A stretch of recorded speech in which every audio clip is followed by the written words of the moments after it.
अस्सलाम वालेकुम। आज हम मौजूद हैं मेडिनो मेडिकल कॉम्प्लेक्स में। मेरे साथ है फ़रूक बादशाह। अस्सलाम वालेकुम। वालेकुम अस्सलाम भाई। फ़रूक, क्या हाल है आपके? अल्हम्दुलिल्लाह ठीक है। फ़रूक, आप कहाँ से आए हैं?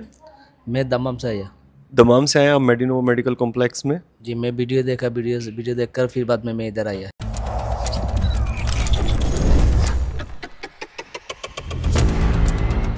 फ़रूक हमारे साथ है। फ़रूक, ट्रीटमेंट हो गया आपका? अल्हम्दुलिल्लाह हो गया। सब अच्छे से हो गया? अच्छा से हो गया। तो ये आपका ट्रीटमेंट कितनी देर में किया इन्होंने? कितना है, ये ज़्यादा दिन नहीं है।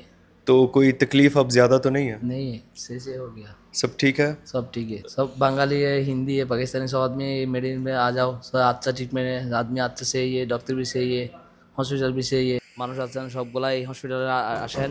হসপিটালে ট্রিটমেন্ট ভালো, ডাক্তার ভালো, হসপিটাল ভালো, সবাই আসেন এখানে ভালো ট্রিটমেন্ট পাইবেন। এরা ভালো ব্যবহার করতেছে, সবগুলা হসপিটাল ভালো, কর্তৃপক্ষ ভালো, সবগুলা আপনারা যেখানে কোনো একটা সমস্যা আছে, হাতের বলেন, পায়ের বলেন বা কোনো একটা রোগের বলেন, আপনারা সবগুলা এখানে আসেন, এখানে ভালো চিকিৎসা পাইবেন, ভালো ট্রিটমেন্ট পাইবেন, এরা সবগুলা ভালো লোক।